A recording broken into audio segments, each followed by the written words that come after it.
Após aumento de casos de Covid-19, Estados Unidos voltam a recomendar o uso de máscara em locais fechados até para imunizados. E a União Europeia anuncia que 70% da população adulta já recebeu a primeira dose da vacina anti-Covid. No Brasil, campanha de imunização contra o coronavírus segue em ritmo acelerado e beira a marca de 136 milhões de doses aplicadas.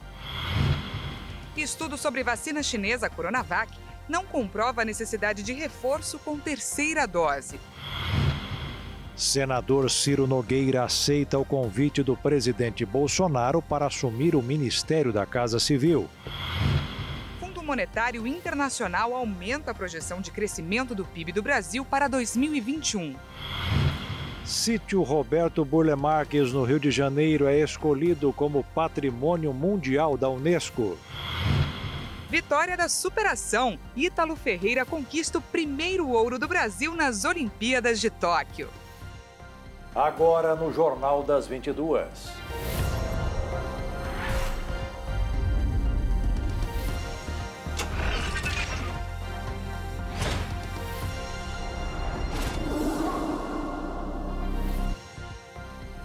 Olá, boa noite. Boa noite. Quem mora em São Paulo e tentar escolher a vacina que quer tomar contra a Covid poderá ser punido. De acordo com a lei sancionada pelo prefeito Ricardo Nunes, os chamados sommeliers de vacinas terão que ir para o final da fila. Mais de 70% das cidades brasileiras já registraram a prática. Bem em frente ao posto de saúde, na região central de São Paulo, uma enorme fila se forma. São dezenas de pessoas esperando para tomar a vacina contra a Covid-19. A última da fila é a Isabelle. Ela não se importa com o tempo que vai ter que esperar e muito menos com a vacina que vai receber. O importante para ela é ficar protegida. Acredito na eficácia de todas. Acho que o importante é estar tomando a vacina, que é uma hora, né, para quem esperou tanto tempo aí. Mas nem todo mundo pensa assim. Apesar de condenada por autoridades e especialistas, a prática de escolher a vacina contra a Covid-19, que foi apelidada de sommelier, tem sido vista em todo o país. É o que mostra um levantamento feito pela Confederação Nacional de Municípios. A pesquisa foi feita com 2.520 prefeitos de todo o Brasil. 70,1% das cidades confirmaram ter registrado casos de pessoas que querem escolher a vacina. A mais recusada pela população tem sido a Coronavac, com 53,1% de rejeição. Seguida pela AstraZeneca, 40,1%, Janssen, 3,8% e a Pfizer, 3%. A Juanita já tomou as 2 doses da AstraZeneca. Ela diz que não escolheu a vacina, mas lembra que se tivesse recebido a Coronavac, não poderia viajar para vários países. Não é questão de uma preferência, era questão que as fronteiras estariam abertas, hoje nós sabemos disso, né? Só para Pfizer, Moderna e Johnson, né? Então, se você quiser viajar para a Europa ou Estados Unidos, você teria essa dificuldade. Eu acho que vai ter um bloqueio. Mas agora em São Paulo, essa prática de escolher a vacina vai receber punição. Uma nova lei que já foi aprovada pela Câmara e sancionada pelo prefeito prevê que quem vier em um posto como esse e não aceitar o imunizante que está disponível vai perder a vez e ir para o fim da fila. A medida vale também para a xepa, que são as sobras das vacinas. As únicas exceções são as gestantes, puérperas e pessoas que têm comorbidade comprovada com laudo médico. O autor do projeto é o vereador Carlos Bezerra Júnior, que é médico. No momento em que a pessoa chegou para se vacinar, ela vai ali se vacinar e ela vai perguntar: olha, eu quero a marca, que marca é? Ah, sei lá, é a Janssen, é a Pfizer, é a Coronavac.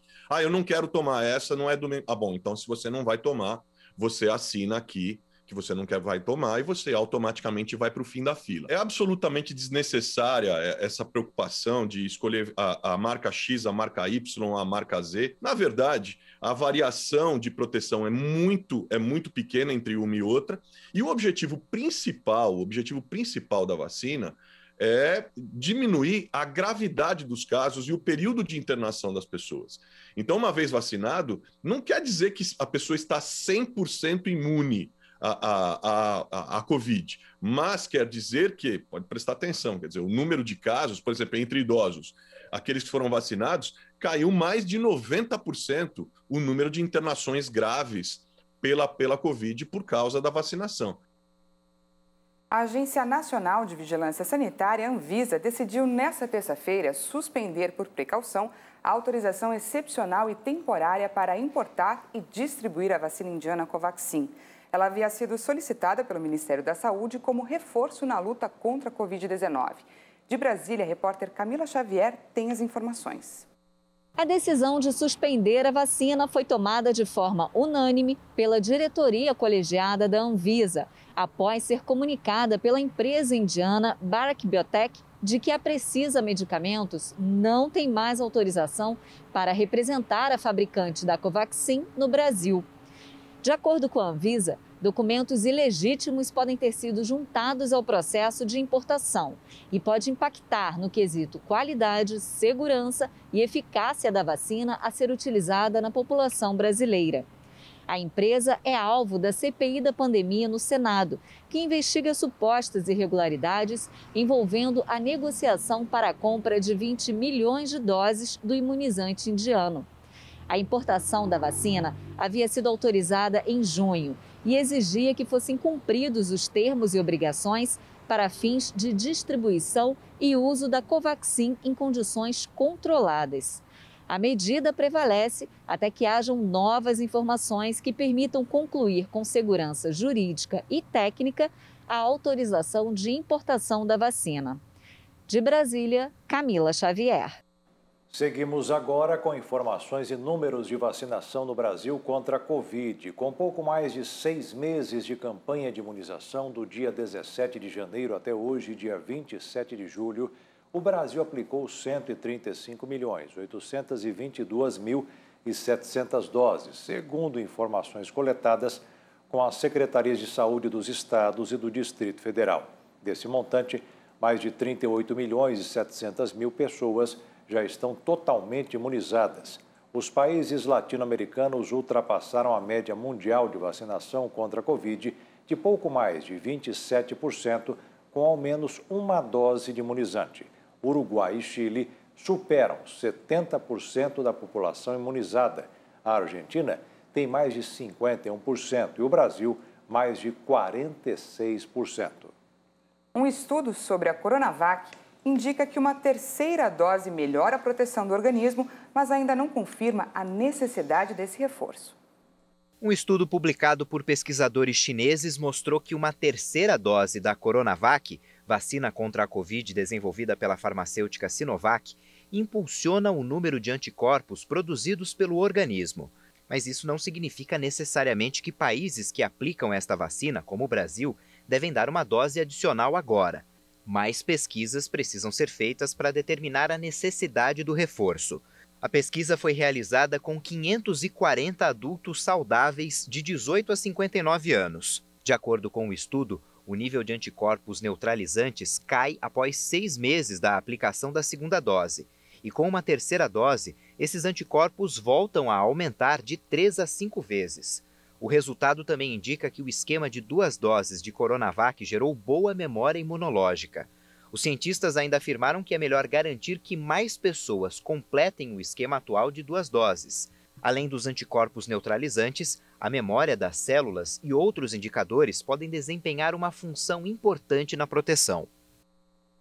Agora vamos ver o ranking de imunização no mundo. Até hoje, de acordo com a Universidade de Oxford, mais de 3 bilhões e 900 milhões de unidades de vacinas anti-Covid já foram aplicadas.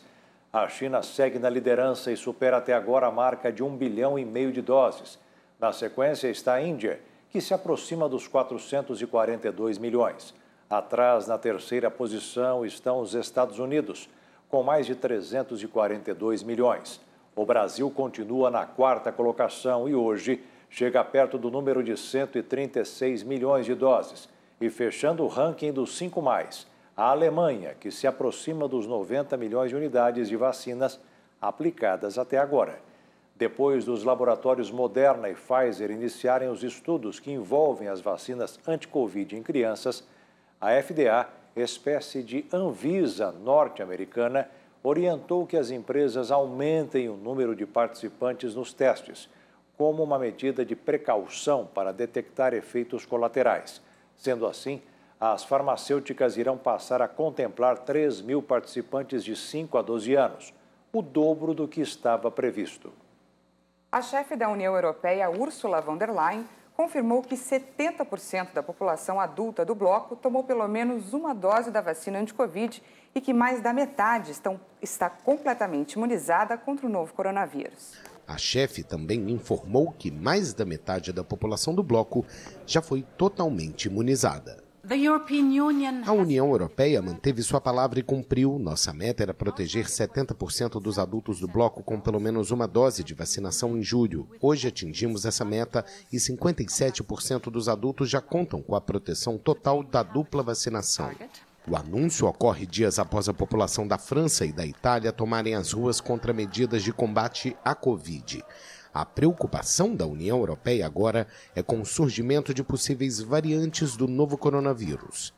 Representantes do bloco vêm alertando para um aumento de casos da doença nos Estados-membros devido à cepa Delta inicialmente identificada na Índia. Os atrasos na vacinação também preocupam a comissão. A França é o lugar onde os contágios mais cresceram entre os países, com mais de 1.000 casos diários nos últimos 7 dias. Já são registrados cerca de 14.300 novos casos positivos diariamente entre os franceses. E você não pode perder daqui a pouco. Estados Unidos voltam a recomendar o uso de máscara em locais fechados. E ainda, sítio Roberto Burle Marx é escolhido como Patrimônio Mundial da Unesco.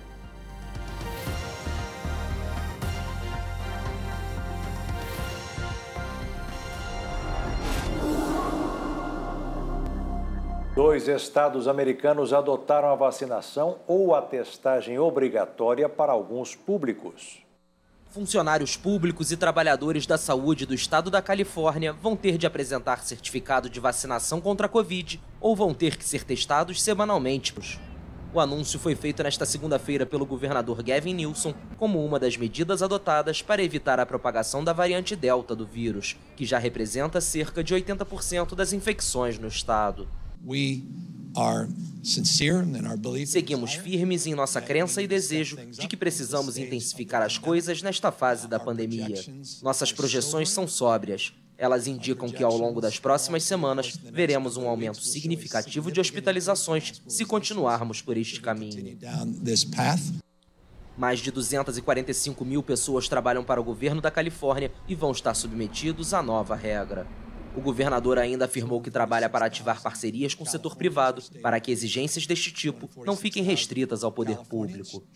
Mais cedo, o prefeito de Nova York, Bill de Blasio, anunciou uma resolução equivalente para trabalhadores da maior cidade dos Estados Unidos. A medida vai entrar em vigor em 13 de setembro e vai afetar mais de 300 mil pessoas, incluindo policiais, bombeiros e professores de Nova York, onde a variante Delta está se espalhando de forma alarmante. Uma previsão do Centro de Controle e Prevenção de Doenças alertou que os Estados Unidos podem alcançar os 200 mil casos diários de Covid nas próximas 6 semanas. O número equivale a 4 vezes a taxa atual de contaminados e pode acontecer por causa da disseminação da variante Delta. Por isso, a partir de hoje, as autoridades voltaram a recomendar o uso de máscaras em ambientes fechados, mesmo entre os vacinados. E aqui no Brasil, a média móvel de infectados registra um aumento pelo 5º dia seguido. Nas últimas 24 horas, foram confirmadas mais 1.333 mortes por Covid e cerca de 41.400 novos casos, de acordo com o Ministério da Saúde. Vamos conferir os números da pandemia pelo mundo. O mundo contabiliza mais de 195.161.000 pessoas contaminadas pelo coronavírus e 4.175.000 mortes por complicações da doença. Entre os países, os Estados Unidos são os que registram mais casos da doença, com mais de 34.586.000 diagnósticos positivos e 611.221 mortes. A Índia tem mais de 31.440.000 contaminações. O Brasil se aproxima dos 19.750.000 pessoas que testaram positivo, com um total de 551.835 brasileiros que não resistiram. A Rússia passou de 6 milhões e 94 mil casos registrados da doença e a França tem mais de 6 milhões e 88 mil diagnósticos confirmados. Cuba recebeu ajuda humanitária da Rússia. Aviões militares de transporte levaram 1 milhão de máscaras, equipamentos de proteção e alimentos. Cuba recebeu 88 toneladas de ajuda humanitária enviada pelo presidente da Rússia, Vladimir Putin. Segundo a imprensa oficial, o objetivo é enfrentar o aumento de casos de Covid-19 e as dificuldades impostas pelo embargo americano. 2 aviões militares de transporte aterrissaram na ilha, levando 1 milhão de máscaras, equipamentos de proteção e alimentos a bordo. A ministra do Comércio Interior, Betsy Dias, disse que Cuba passa por uma situação complexa de desabastecimento, sobretudo de alimentos, como resultado do reforço do embargo dos Estados Unidos. No aeroporto, o embaixador russo Andrei Guskov disse que trabalha em coordenação com as autoridades cubanas para conhecer outras necessidades específicas da ilha, como remédios, e incluí-los em doações posteriores. A deterioração da situação econômica nos últimos meses e o avanço da Covid-19 agravaram a situação social, o que resultou em protestos sem precedentes realizados em 11 de julho em cerca de 40 cidades cubanas. O sítio Roberto Burle Marques, no Rio de Janeiro, foi declarado Patrimônio Mundial pela Unesco nesta terça-feira. O local é o 23º patrimônio brasileiro incluído na lista. O local pertenceu a Roberto Burle Marques, criador dos jardins tropicais que revolucionaram o paisagismo. Anunciada na conta do Twitter da agência da ONU, a decisão foi adotada durante a 44ª reunião anual do Comitê do Patrimônio Mundial das Nações Unidas.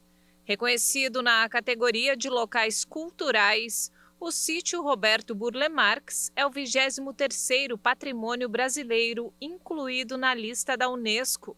Adquirida por Burle Marques e seu irmão em 1949, a propriedade era uma antiga plantação de café e banana localizada no meio de uma densa mata atlântica. Ao longo de 45 anos, o paisagista, artista visual e explorador povoou o sítio com espécies que coletava em suas expedições aos diversos biomas brasileiros, assim como a outros países.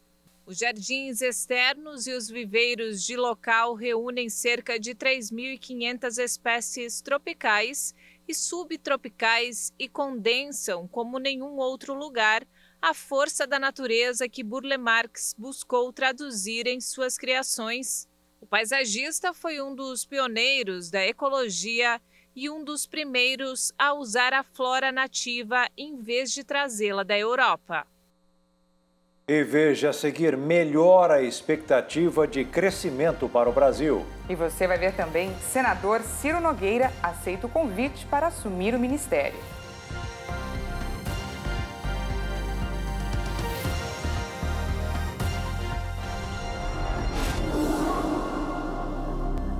Nesta terça-feira, o presidente Jair Bolsonaro se reuniu no Palácio do Planalto com o senador Ciro Nogueira, do Partido Progressista do Piauí. A reunião foi para confirmar a ida do senador para assumir a chefia da Casa Civil. A alteração faz parte da nova reforma ministerial proposta por Bolsonaro.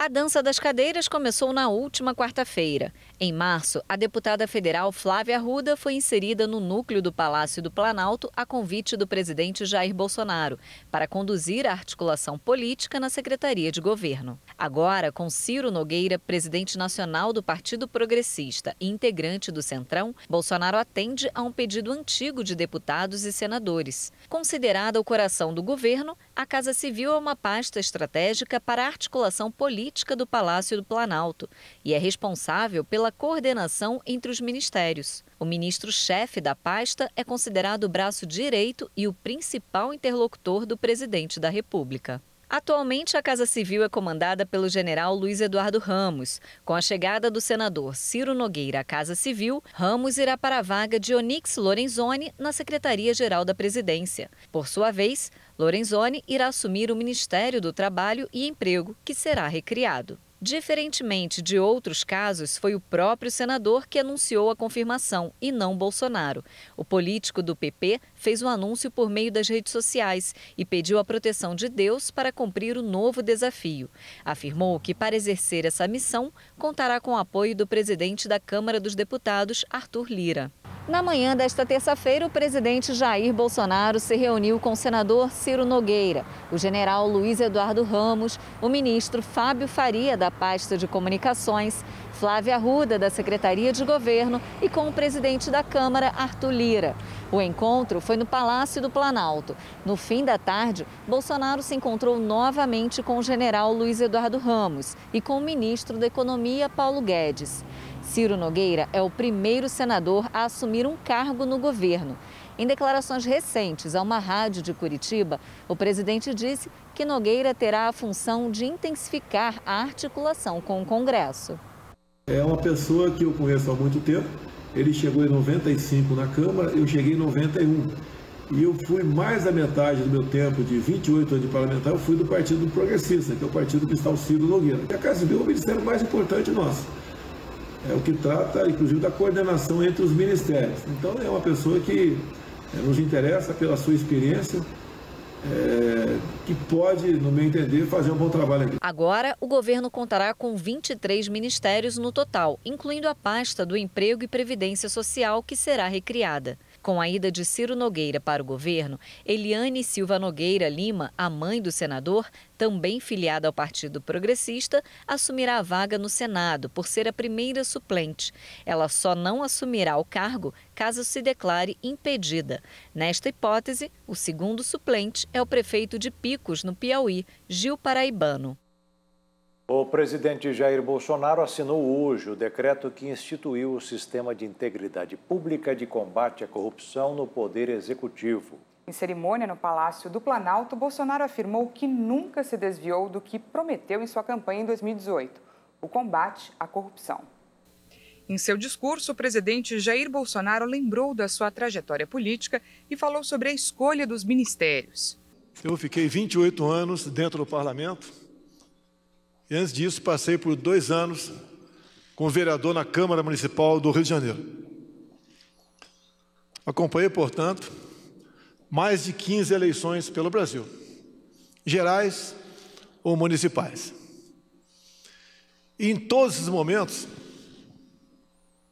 durante campanhas, todos os candidatos, da esquerda à direita, falavam em combater a corrupção. Era o discurso que estava na ordem do dia. Não se poderia ir para um debate sem falar nisso ou sem acusar o outro de ser o que ele era. Chegado 2018, uma campanha modesta, num primeiro momento sozinho, mas acreditando em Deus e na potencialidade do seu povo, aconteceu o que ninguém esperava. Chegamos ao governo e tínhamos que fazer algo realmente diferente, mas diferente para melhor. Bolsonaro ressaltou que nunca se desviou da sua promessa de campanha, a de combater a corrupção. Tive a oportunidade ímpar, como chefe de executivo, escolher o nosso ministério, baseado em questões técnicas, pouco políticas, mas era o que poderíamos e tínhamos que fazer naquele momento. Compusemos um time de ministros nunca visto em outros governos. Abandonamos um pouco a questão política, mas vimos que era necessário, cada vez mais, buscarmos o apoio e o entendimento do parlamento brasileiro. Fomos nos moldando, mas desde o início, aquela bandeira que foram de todos os outros que me antecederam, que não foi diferente da minha, nós pusemos em prática. O ministro Wagner Rosário, da Controladoria Geral da União, participou da cerimônia. Segundo ele, o projeto de integridade pública para o combate à corrupção foi apresentado pelo governo ainda no ano de 2020. Em dezembro de 2020, o governo federal apresentou a toda a sociedade o seu plano anticorrupção, composto por 142 ações. Hoje, dando continuidade a este trabalho, que foi gestado pelo Comitê Interministerial de Combate à Corrupção, também criado nesse governo, temos o prazer de realizar duas importantes entregas. A primeira delas, a formalização do Sistema de Integridade Pública do Poder Executivo Federal, que corresponde à ação 27 do plano, e também o lançamento do painel de recomendações internacionais, que corresponde à ação 44 do plano. A primeira delas, e a razão de ser do nosso evento, é a edição do decreto que institui o Sistema de Integridade do Poder Executivo Federal. A formalização de um sistema estruturante de integridade representa a evolução de uma política pública iniciada há mais de 5 anos, momento em que pouco se sabia sobre integridade e em que a adoção desses programas contribuiria para o crescimento do nosso país. No âmbito do Poder Executivo Federal, a Controladoria Geral da União é o órgão responsável por coordenar e disciplinar as atividades relacionadas à promoção da integridade pública. A CGU atua em diversas frentes para cumprir essa competência, fazendo a interlocução com os órgãos, promovendo capacitações, publicando material informativo e normativos referentes ao assunto. De acordo com a portaria da CGU, o governo federal tem se empenhado em promover a integridade pública como forma sustentável de combater a corrupção, restaurar a confiança dos cidadãos nas instituições públicas e prestar serviços públicos com mais qualidade. Segundo a CGU, essa busca pela integridade tem norteado a adoção de iniciativas que envolvem o aumento da transparência, a gestão adequada de recursos, a adoção de mecanismos de punição de agentes públicos por desvios e o estreitamento do relacionamento do Estado com a população. A Caixa liberou hoje a 4ª parcela do auxílio emergencial para quem está no Bolsa Família e tem um NIS terminado em 7. E liberou também o pagamento para os aniversariantes de junho que não fazem parte do Bolsa Família. O dinheiro está disponível na poupança digital da Caixa para pagamento de contas e compras por meio do cartão virtual. Saques e transferências serão liberados no dia 13 de agosto. O Fundo Monetário Internacional elevou a projeção de crescimento da economia brasileira neste ano. O FMI divulgou nesta terça-feira a atualização trimestral do seu relatório Perspectivas da Economia Mundial. A alta dos preços das commodities como soja e minério de ferro levou o Fundo Monetário Internacional a melhorar a previsão de crescimento da economia brasileira. O fundo estima um crescimento do Produto Interno Bruto do Brasil de 5,3% este ano, 1,6 ponto percentual a mais do que previa em abril. Mas para 2022, a projeção de crescimento foi reduzida para 1,9%. As previsões constam em uma atualização trimestral do FMI em seu relatório Perspectivas da Economia Mundial. Segundo a entidade, a recuperação deve ser mais rápida do que o esperado nas economias desenvolvidas, mas mais lenta para os países emergentes. Um dos motivos é o acesso desigual às vacinas contra o coronavírus. O FMI manteve a previsão de crescimento global de 6% este ano. Desde quando houve a fusão das antigas Bovespa e Cetip, a B3, Bolsa de Valores de São Paulo, mais do que dobrou em valor de mercado, passando de 40 bilhões para 100 bilhões de reais. O total de investidores se multiplicou por 6, chegando perto de 4 milhões. Especialistas apontam que a alta do número de investidores é uma consequência também da renda fixa ter ficado menos atrativa com a queda dos juros ao longo dos últimos anos. No mercado financeiro, o dólar fechou estável à espera de definições sobre os juros dos Estados Unidos e com os operadores brasileiros evitando grandes mudanças de posições. Por aqui, a expectativa é de uma aceleração na alta da Selic em agosto. A reunião do Copom acontece na próxima semana. A moeda norte-americana encerrou o dia cotada a R$ 5,175 na venda. E as inscrições para o FIES do segundo semestre já estão abertas. Serão 69 mil vagas oferecidas até a sexta-feira pelo portal do FIES. O resultado será divulgado a partir de 3 de agosto. Pode se inscrever no FIES quem fez o Enem a partir de 2010.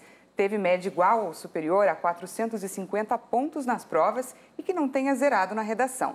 Também é necessário possuir renda familiar mensal bruta por pessoa de até 3 salários mínimos. E veja a seguir as atualizações dos Jogos de Tóquio. E você vai ver também. Ítalo Ferreira conquista o primeiro ouro do Brasil nas Olimpíadas.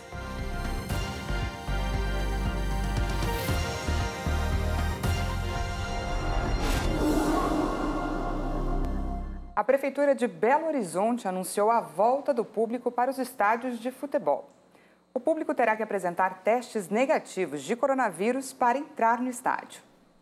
Segundo o secretário de Saúde da capital mineira, Jackson Machado, neste início será permitido 30% da capacidade máxima dos estádios. Entre as medidas de controle está a apresentação de teste rápido ou RT-PCR negativo para a Covid-19, feito com no máximo 72 horas de antecedência. Além disso, o uso de máscara será obrigatório, com necessidade de distanciamento de um assento frontal e um lateral. O jogo pelas quartas de final da Copa Libertadores entre Atlético Mineiro e River Plate no Mineirão deve marcar o retorno das torcidas aos estádios. A Prefeitura de Belo Horizonte espera que cerca de 18 mil pessoas estejam nas arquibancadas.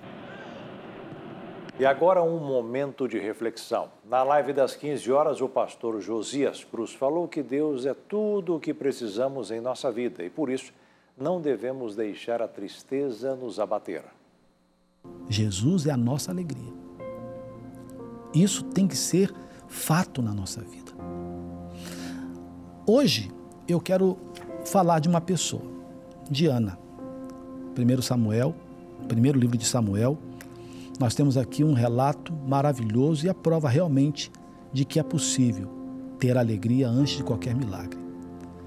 A Bíblia Sagrada aqui conta de Ana, capítulo 1 de Samuel. A Bíblia diz que a Ana chorava e não comia. No versículo 7 fala assim: e assim o fazia ele de ano em ano, quando ela subia à casa do Senhor, assim a outra a irritava, pelo que chorava e não comia. Então a Ana era provocada pela a outra mulher, Penina, porque Elcana tinha 2 mulheres, tinha Ana e Penina. Ele amava a Ana. E a Penina lhe deu filhos, a Ana não deu. Então fique imaginando aquela situação, né? Você não tem nada, cadê os seus filhos, cadê os seus milagres? Você não tem bênção para contar? E jogava isso na cara de Ana, e aquilo ia entristecendo Ana. Isso me chamou a atenção. Você não pode deixar a tristeza te abater, porque ainda o milagre não aconteceu. Por causa disso, a Ana só chorava e não comia. Tem gente que só está desse jeito. Por que você está assim? Ah, porque eu não tenho um milagre. Ela só vive chorando e sem se alimentar. Isso aqui é simbólico. A Bíblia diz que o coração alegre aformoseia o rosto. Então, a pessoa que fica chorando, você já pegou uma pessoa que fica chorando o tempo todo? A cara inchada, né? Os olhos vermelhos. A pessoa fica até deformada. O coração alegre deixa o rosto lindo, bonito, formoso. Não estou dizendo que a pessoa não possa estar enfrentando uma luta. Eu pregava esses dias, né? E lembrava de uma canção: esta paz que eu sinto em minha alma, não é porque tudo me vai bem. Essa paz que eu sinto em minha alma é porque eu oro ao Senhor, eu busco a Deus. Talvez eu esteja falando com Anas por esse Brasil afora, que só choram e não comem, não se alimentam, não buscam da palavra. Tudo é necessário. Só Deus é suficiente. Ter um carro é necessário, ter comida é necessário, ter um bom emprego é necessário, um bom salário é necessário, viajar é necessário, tirar uns dias de descanso é necessário, mas não é suficiente. Suficiente é Deus. E o Jornal das 22 termina aqui. Uma boa noite e até amanhã. Boa noite, fique na paz. Tchau.